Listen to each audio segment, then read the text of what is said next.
We're talking SummerSlam 1994, a year that brought us The Lion King, Forrest Gump, The Mask, and the Major League Baseball strike. It was actually the first event at the United Center in Chicago as well, too. Oh, really? That's cool. The first WWF event, not the first event, but I think they said it was like 23,000 people, about a 2-hour and 49-minute runtime. yeah. They brought out the star power this SummerSlam '94 too, and they brought in Leslie Nielsen. They put him on the case. Yeah, they definitely did. He up until this too, he was all over Raw and their other shows constantly. Just kind of detecting around a little bit. I think he was gumshoeing, I believe is what he was doing mostly. Yeah, they open up with the Macho Man intro, which it kind of was electric. He's kind of like the face right now with like at this time with him being the announcer and still wrestling.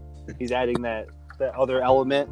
The black and gold tuxedo was very dapper, exciting. He was getting pissed he wasn't wrestling though. He wasn't main card and they wanted to have him announcing and ringsiding and he wasn't having any of that shit. Yeah, he's definitely, you could see him getting more aggressive as he's doing it more. He makes his jump. He makes the jump to WCW there pretty soon after. Yeah, there was a story I heard on where he just he was supposed to be at Monday Night Raw and he ended up being at WCW and McMahon found out by looking at the TV. Yeah, he turned on Nitro and saw Macho doing a thud on there. Yeah, that's great. That's great. That's how they roll. So we got the first match of SummerSlam. I believe it was the IRS and Bam Bam versus the Head Shrinkers. Yeah, oh yeah. Bam Bam, one of my favorite big men. Not afraid to use the top rope. Not afraid to spring settle around a little bit. Yeah, he definitely throws back. He's good. IRS might be one of the best heels. He just is always about it, and he wins championships, whether it's a tag team. I think he's got 6 or 7 with the tag total. Like he's one of the better him and DBS for sure. So he's so generic though. He's always sweaty. He's super generic. Well, he's wearing a suit. He's wearing like a white suit with a tie. He's Irwin R. Shyster. So Irwin R. Shyster. Yeah. Yep. And he has had awful names in WCW. Who was JK Wall Street, VK Wall Street. I've never been a fan. I just think that like of this era right now, there's a couple guys that are like, as far as the bad guy goes, that role the heel. He's one of the better ones at doing it, making the matches more interesting. He can do a couple different moves. Everybody can't be Ric Flair, you know. So there got to be a different way to do it. It's a good contrast. You know that his sons are Bray Wyatt and Bo Dallas. Oh, really? Yeah. He still works for the WWF. I think he does training or whatnot. Yeah, I mean, a lot of these guys are in it for life, man. They love this thing. It's like, well, especially in this era, they lived this. He was IRS. When he was out in public and stuff like that, a lot of times he was recognized and they had to stay in character a lot of the time. I think he stayed in character by never not being sweaty. Even in my man, always covered in sweat. Over to Fat 2 and Sam Lou, the Head Shrinkers. You know Fat 2 is Rikishi? You know Yeah. His ass grows a little bit, and then that kick and that move that from the second rope. The only thing he needs to add in there is the when he smuggles his ass on your face. Yeah, that move. Does that have a technical name? It does, and I can't remember it. It's an odd one. I'm at 96 right now in my wrestling, so I gotta go a couple years before I remember the name.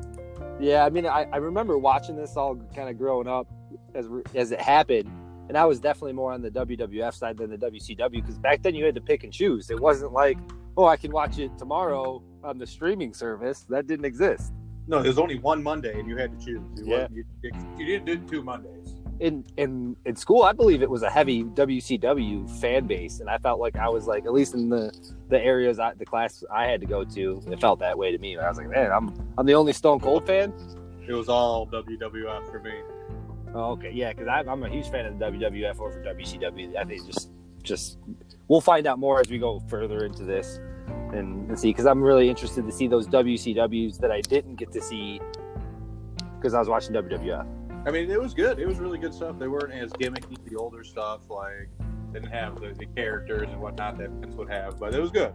Well, I took it personal that Diesel and Razor left.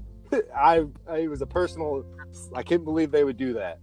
Well, that's the best time in WCW. That 93 Hogan came over, 94 Hogan came over, and they had a really good run from like 94 to 1998, and then it just went to shit from there.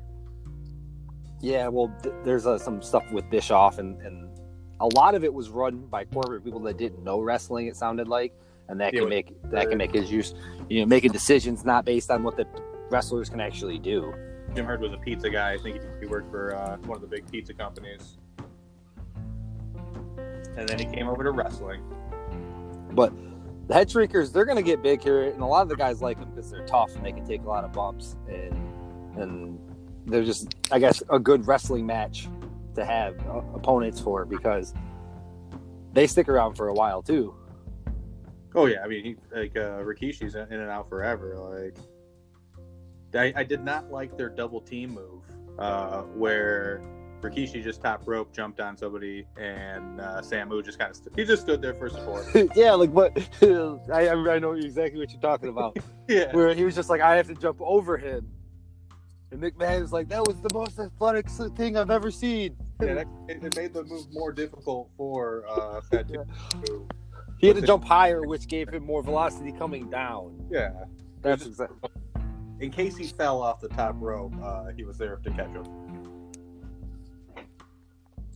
Yeah, I mean, this was a decent one to start off on. Not going to bring down the house either way.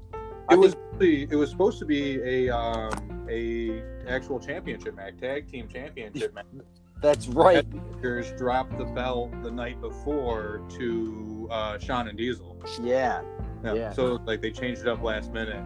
Supposed to be for the belts.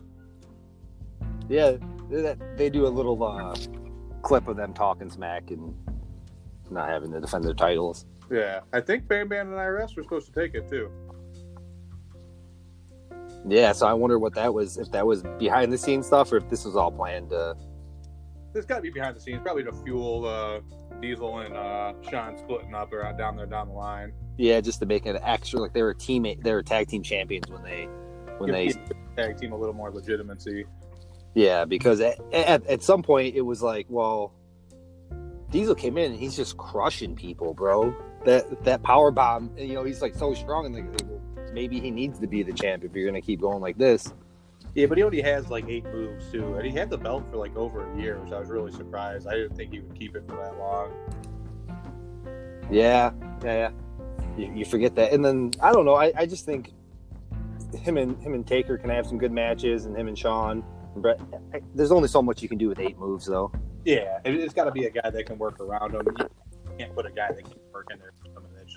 It's pretty bad if you do that. Yeah, Razor and Diesel matches are pretty fun. I think I saw a Raw match where that went pretty long.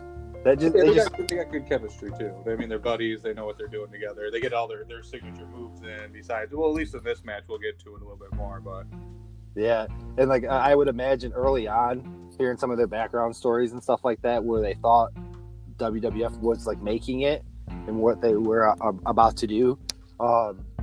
Later in their career, they do a lot more partying. I don't know if they're doing that right now. We're getting some of the best wrestling matches, of their career. They're right in their prime. Well, they're partying for sure because it's the Click. That's main Click time. Like with Shawn, with Triple H, and because is Triple H there right now? I don't think he's there yet. Yeah, he's been there. He's there for a couple years. I just haven't seen him wrestle. Yeah, he's definitely. Yeah, well, 94. I don't know where I'm watching 96 stuff right now.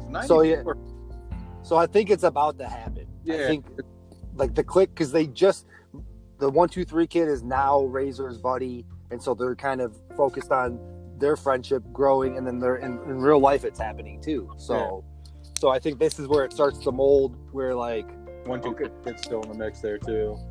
Yeah, so gotta get my years right. Because Triple H was in WCW at one point in time, just wrestling under his name, just with Paul Levesque.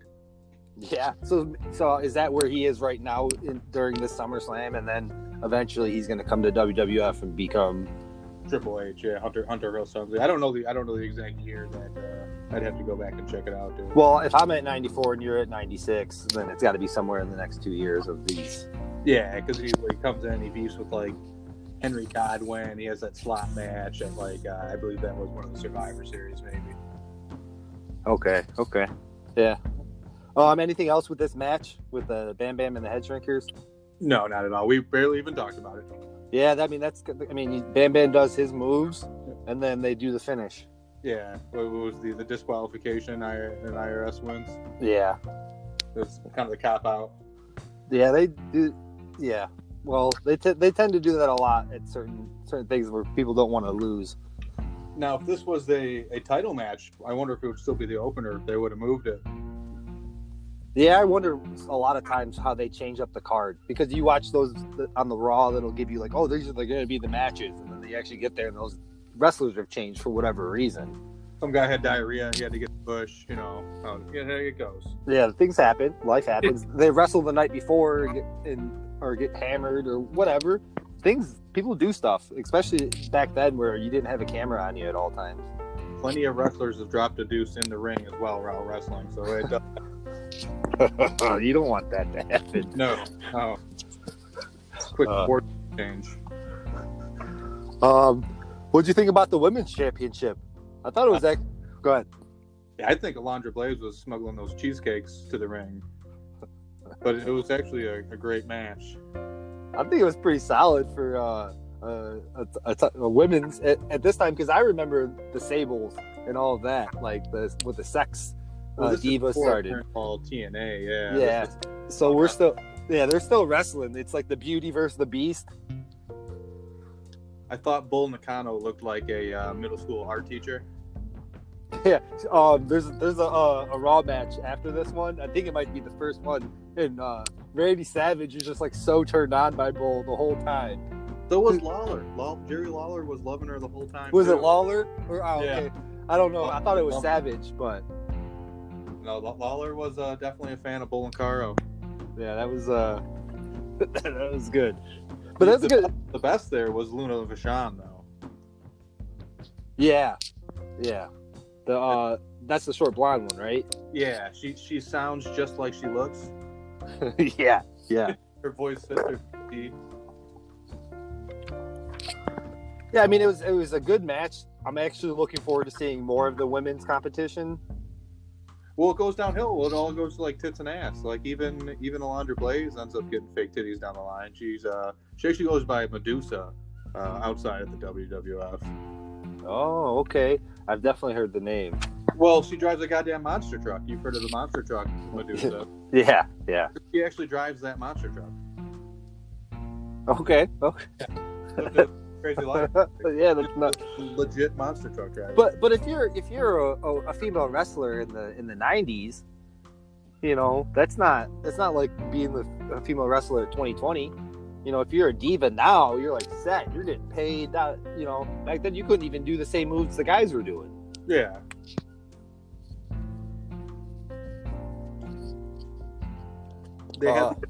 They got the USA chant going for the Alondra Blaze match. She's actually from Italy, not even from the United States. We do that all the time. Yeah. We're not good for that. We do it for Bret Hart constantly. Yeah. No, he's like, let's just get the USA chant going.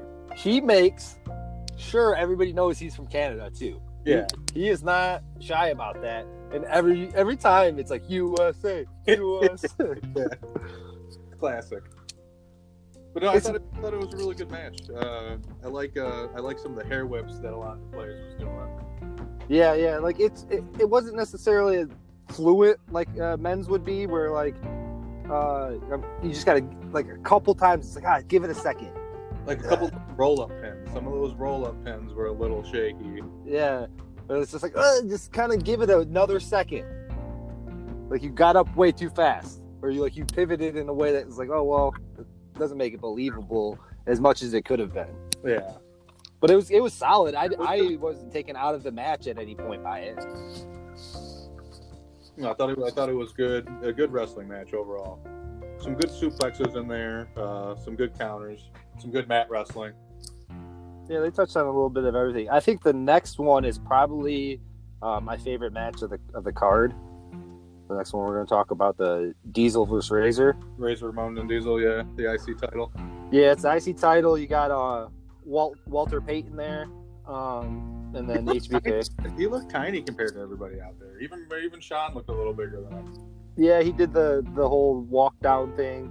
I think they made it work without having him actually do anything. I mean, well, yeah, he just kind of got in at the end, kind of not interfered, but at least stopped the interference from Don. You knew they were gonna have to set something up like that. If you're bringing him in, he's got to do something. Yeah, you got one thing or another. You know, you got to have him punch somebody, close somebody out, or like knock somebody out of the ring. But having it set up especially because they're against Shawn and Diesel, they're probably the best at doing like a finish like this. Yeah, where like it's like 5 steps and then some kind of pop. I think Sean is a way better interview than Diesel, and you can definitely tell in that first interview that they're doing, where Sean just pretty much takes the light right away from him. Yeah, and I know that Sean leaned into that because Diesel was new. Yeah, they brought him over from the WCW, so like be a bodyguard for him. Yeah, and he's like, this guy's gonna be big, but like he's and so maybe Sean noticed it early. It just was like, all right, I'll run with it. I mean, it's not bad to have a guy like that big as your friend. Yeah, but I think they're setting up that initial split too, where kind of with the super kick at the end and all that. They're just kind of setting up for them to make their initial parting. Yeah, because this is either the second or it's like multiple times of him getting kicked. Yeah, that are going to eventually lead to them splitting. Yeah, and kind of build the drama between them. I think Sean's definitely going for an Andrew Dice Clay though during the interview. I definitely like their ring entrance where they do the fireworks. I think that was cool, especially at '94. Yeah, it beats the Taker lights. Like we know how lights work. Oh no, I love the Taker lights. The dropping the lights is my personal favorite. Just turn the lights off for a moment. Yeah, I mean, I think it's badass, but like, I don't know. I've always liked these, especially when they have the 3 belts. It's like, okay, we're the shit.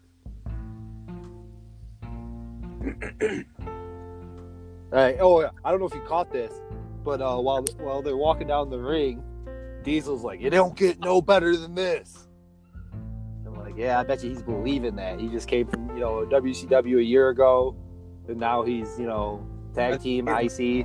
They gave him a horrible gimmick. I forgot what his gimmick was over there, but it was awful.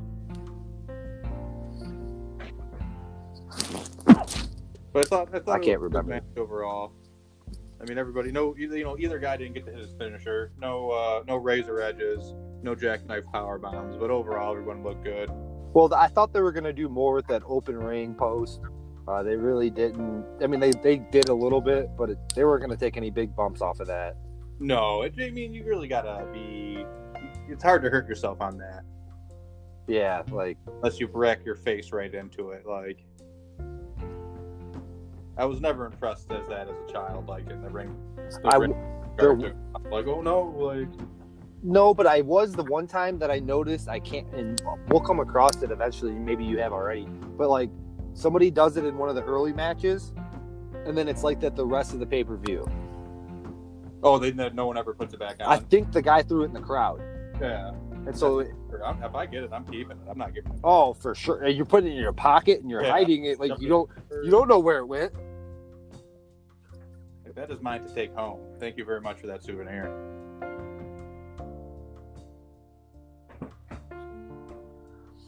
The next match, we got Luger and Tatanka.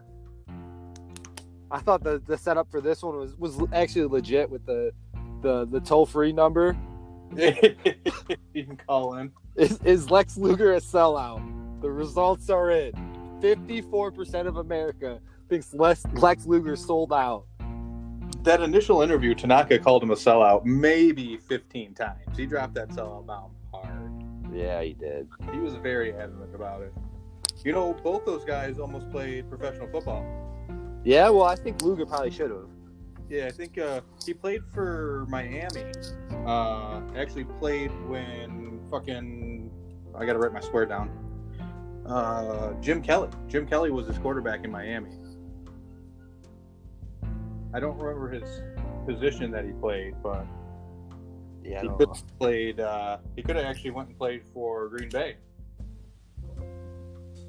I mean, it's tough to say back then. Like, I'm probably playing football over wrestling. We don't make football; you go to wrestling. Yeah, exactly. That's kind of, you can delay your wrestling career a little bit. I thought that was a funny gimmick for it, and then the twist at the end is pretty cool. Because I don't remember $7. There were literally 7 singles in that entire duffel bag that he sold out for that he left in the ring. Oh yeah. Yeah, there was not a lot of money. He had a stack of singles there at the end. If I give it a quick count, maybe 7. It was what he had left over from the bar. Just throw it. They went around and collected from the locker room. Like, hey, anybody got any singles? We need all the singles out here for this match.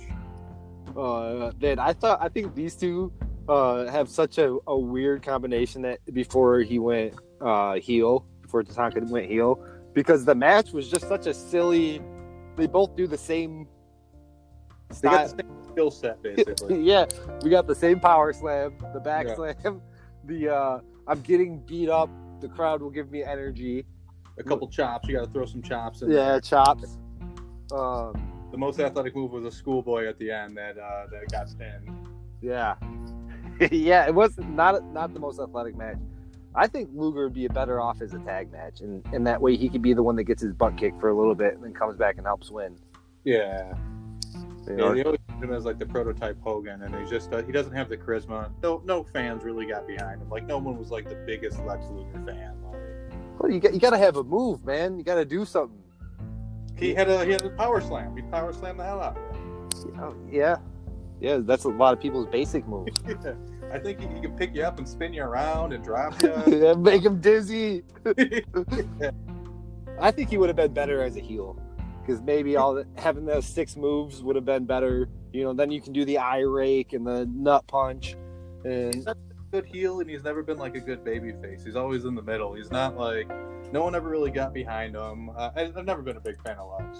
There's a Survivor Series. I think it's the next one coming up, and Bart and Billy Gunn are in a Survivor Series with him, and they make him look good.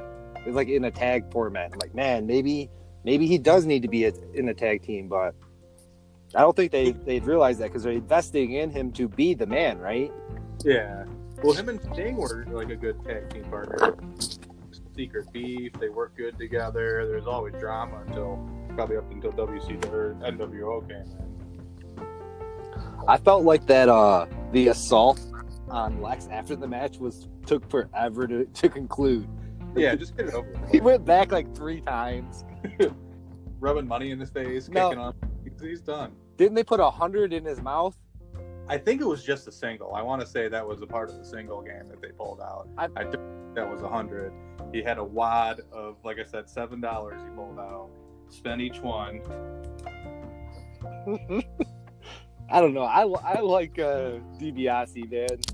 His stables, man. He's always got the weirdest conjunction of people in his stables. Like, he's got Bam Bam Bigelow. Now he's got Tanaka, and he's got IRS, and he's got some other jabroni in there, and the new guy that came in.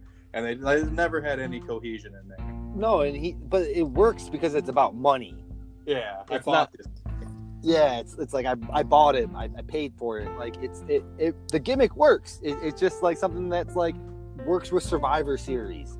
You can rotate it out too. You can always put some new guy in there and rotate it out. Yeah, you can make it fresh and just let him do all the promos for these 5 guys. Anything else with this one you think you'd touch on? No, I think we hit it. It was all right match. Good transition match into something else. Yeah, a good transition match into the worst match of the whole card. Oh yeah, this was brutal. On both, I'm gonna blame both wrestlers, Jeff Jarrett and Mabel. I know Jeff Jarrett's trying to get that country album at this time. Yeah, right. But I think Mabel just might be like a Lex Luger type that has very limited moves, and his size really makes it unbelievable when he just is all of a sudden staggering. Like, Yeah, he gets punch drunk. That's about it. You can barely, he never really knocked him down too much. He's slow. I don't really like him that much. No, well, I think he gets a lot of his exhaustion from missing a move. You're right, right. From just doing one off the rope. He goes off the rope, drops the elbow. The guy rolls out of the way because no one wants to take that elbow. And now he gets up and he's like out of breath and staggering. It's like, that's not. The match just started, Mabel. I did like Mabel's sequence suspenders when he came in. They were gold. It was very nice. It was very flashy. Best part is the rap at the beginning by Oscar. yeah, that was good. He referenced Chicago. He made it custom. Did a lot of spelling though, so I couldn't keep up with him that quick. I liked when Mabel like countered Jarrett and did the 3-step walk. Yeah, the figures. That was pretty. The little walk. I did think that Double J had the worst sequence of off the rope moves. He went off the rope maybe 3 times in a row off Mabel. Each one got worse as he did it. I think it was to conclude the match there at the end. Well, the other one where he just like out of nowhere, they're squaring up and he just runs and slides out of the ring. And it's like you just distracted yourself. Yeah, like, with that. Yeah, like he's the good guy, so he's not going to actually distract you. So you're pretending like he is, and like it just created like nonsense for no reason. They had to stretch that match out. I believe that was the shortest match, and they had to stretch it. So, is that what it was? I don't know. It looked like it. That was a believable comment. Yeah, I definitely believe that. They were out there for about 5 minutes, I would say, and they hated every second of it. I think Jeff Jarrett was supposed to wrestle Doink, and something happened with that. Oh, okay. That would have been a better match. I think they had heat coming into it, Doink and Jeff Jarrett, and maybe Doink got drunk and didn't show up. Yeah. And at that point, Jeff Jarrett was coming from Tennessee in that kind of show style, right?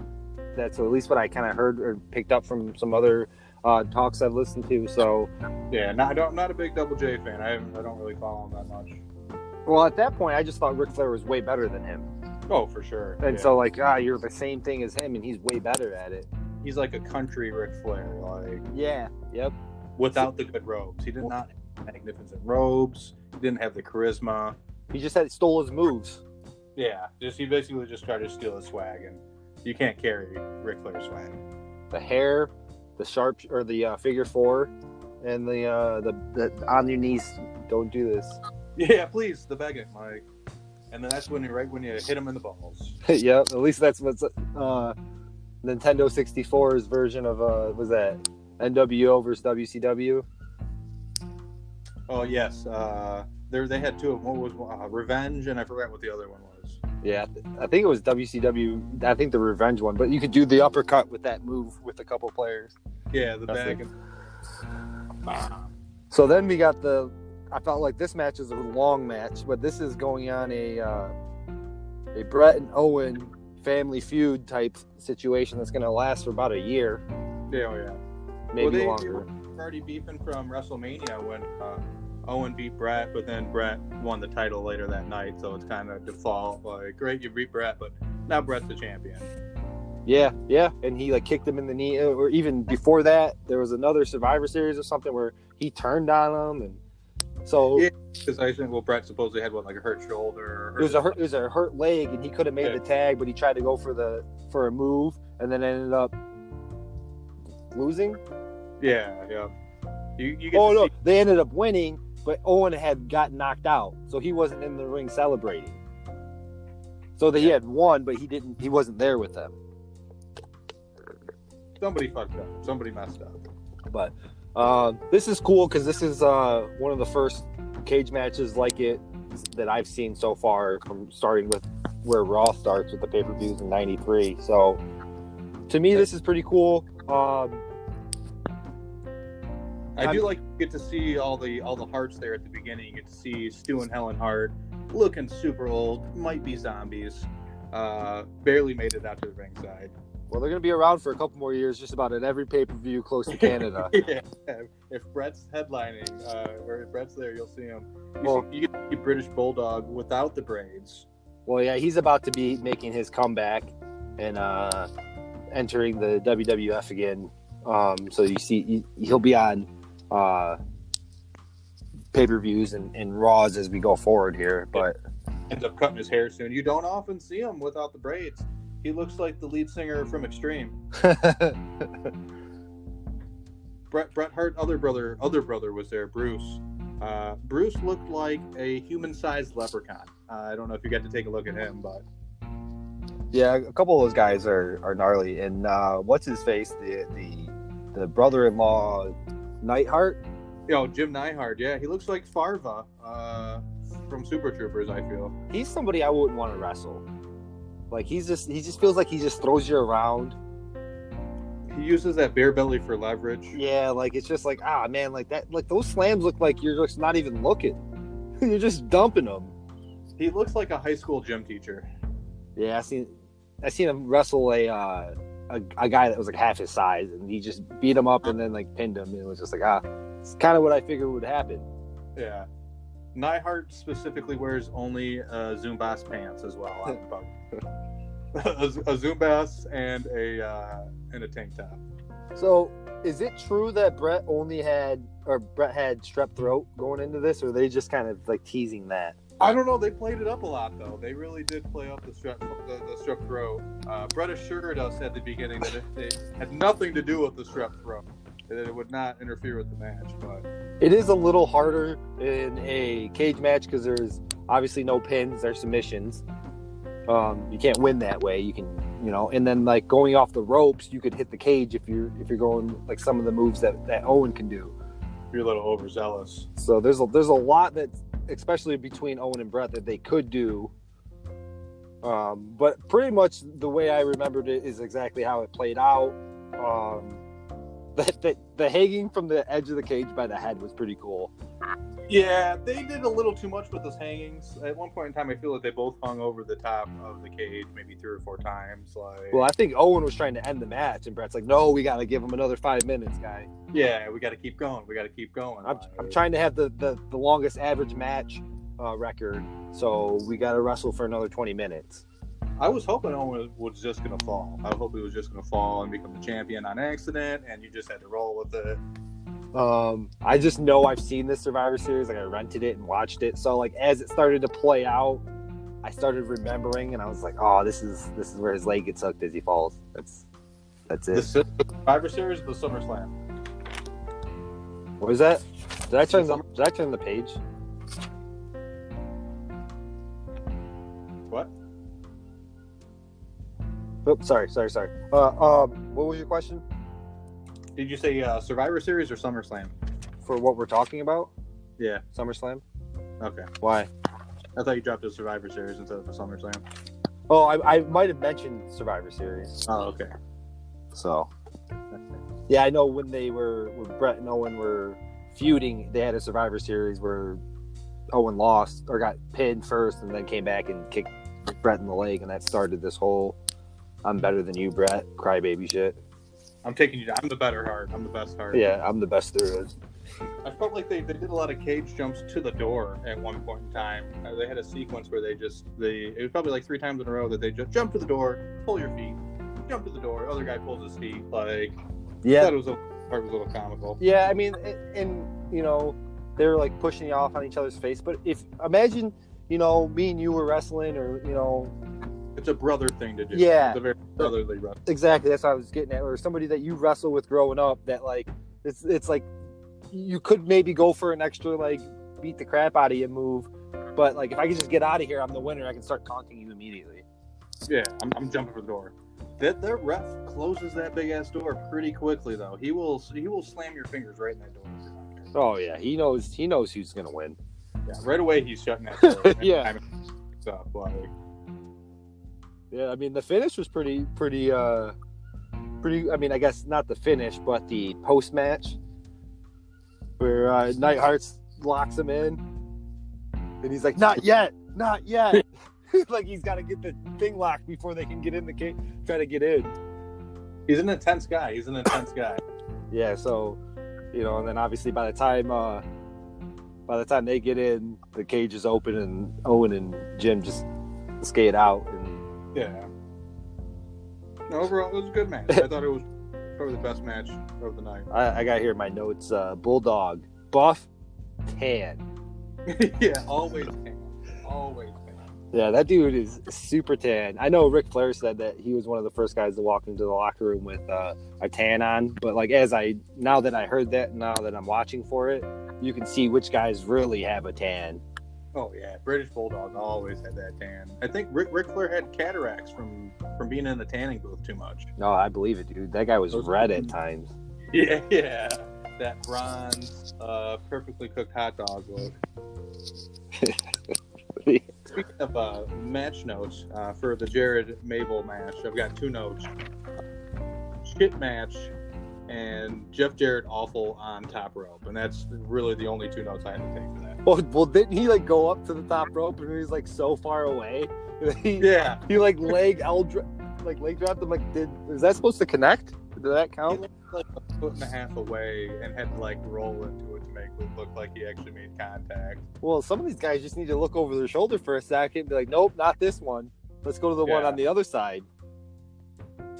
I mean, we all think of it from like a watching it point of view or like a video game where it's like, well, this is the obvious way to go. But you see it all the time where these guys do stuff like that where they think they can make it further than they actually can. Yeah, that's when you got to do like my legs are wobbly, he gets up. And then maybe hit him on the move. Yeah, you gotta get up like you hurt yourself on the jump. Like if you know you're not gonna land it, you gotta flounder and act like you sprained your ankle on the jump. Yeah, something. I don't. Yeah, you gotta make like Jeff Jarrett. I think he starts. I don't know if he ever gets to. Does he win a title? I think he's got to become a tag champion or IC at some point. I think so, yeah, because he got a pretty good push there. I don't remember exactly yet. I haven't gotten into it. I think after he cuts his hair, maybe. I think he wins an IC title before the haircut. Maybe wins a hardcore title after. I don't remember. Well, pretty much what happens is he runs into the Clique, and then he's not the champion anymore, right? Like somebody from like one of those guys are getting it. Yeah, they had the pull. They're much more popular. So then we're on to the main event, which I think this is only because of what's the guy's name that they hired to hunt down Taker? Oh, Leslie Nielsen. Yeah, Leslie Nielsen. You know, Taker versus Taker. Ted DiBiase originally brought him in, and then Paul Bearer took over. And Taker.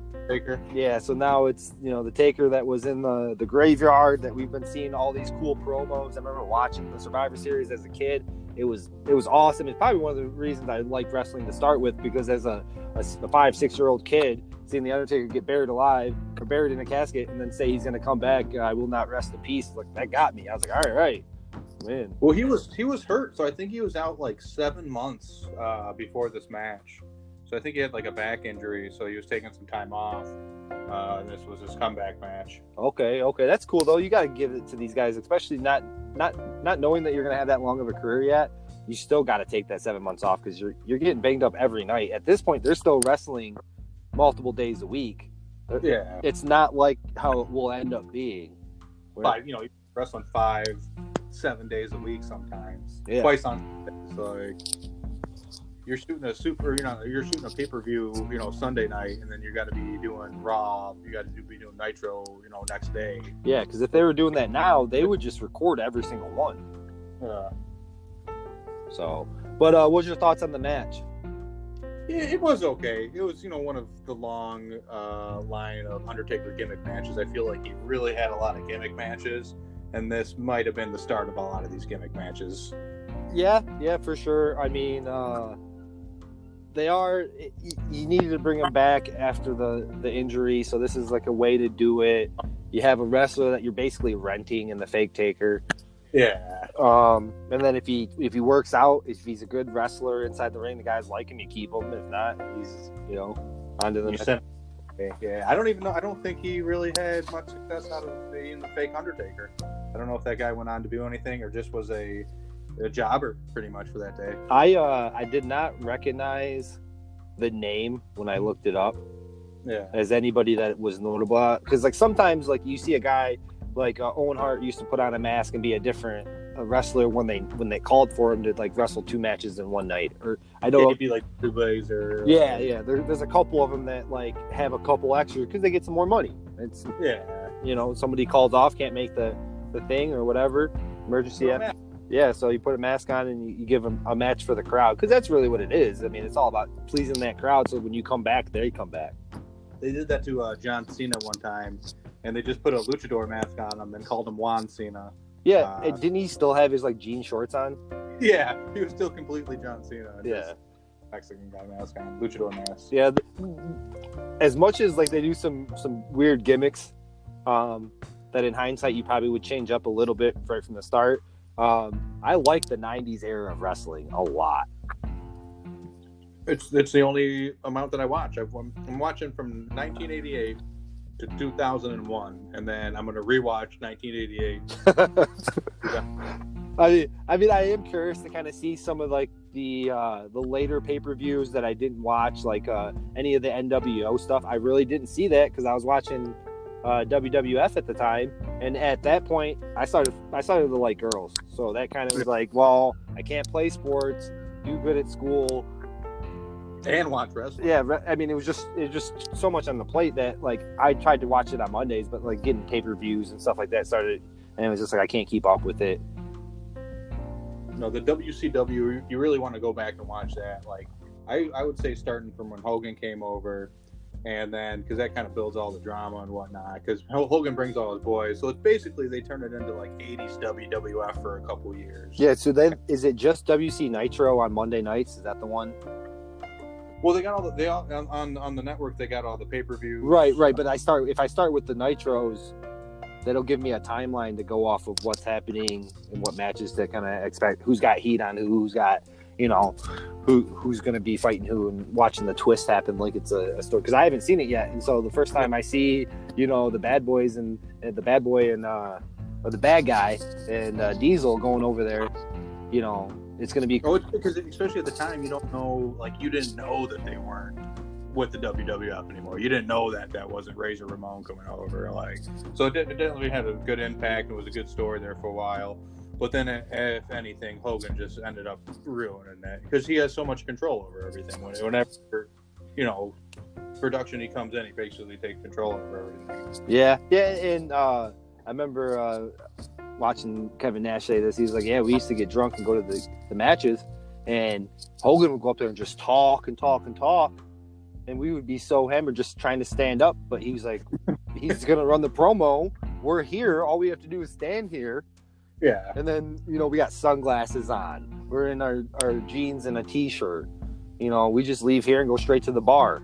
Like, and they're not going to say shit to them at all. What is Eric Bischoff going to say something when he gives Hogan the ring like that? Like, no.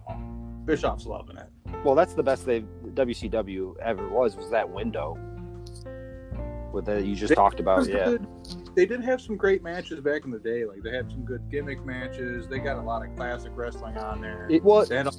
WO guy and WA guys when they turn. Yeah, if you look at when specific matches and you find, okay, I'm going to watch these guys wrestle, you can find good matches between good wrestlers for sure. Oh, I mean, there's all like the Sting match. Like Sting was huge. They had a lot of great guys. Flair was there. The Four Horsemen. Yeah, and it started turning into everybody's got to have a group. Everybody needs a squad, a gang. We got the NWO. You got the X Generation X. DX? DX, yeah. Well, that was their kind of answer. They had to have an answer to the NWO, and you had to roll out DX. Yeah, and a lot of... Which Undertaker has his little crew at the... I forgot what they turn into, but he's got like his Apocalypse or Disciples, and then everybody's got... There's the Latino World Order and the Nation of Domination. Yeah, and I'm excited to see some of Rocky Maivaia's matches. So anything left with the Taker versus Taker? I think it was 3 tombstones that finally took him out. Casket, nailed shot, GG. How bright was that urn? That plated urn? Oh yeah. If you take that to the face, your corneas are just roasted. Yeah, I think you see it, like he catches him as he like was turning and trying to light the urn. I think he catches Taker in the eye. Yeah. He like flinches, like Damn it. It's bright as hell. I mean, he probably said something to him, like motherfucker. Like yeah, why? Afterwards, like you shine that light in my eyes, right?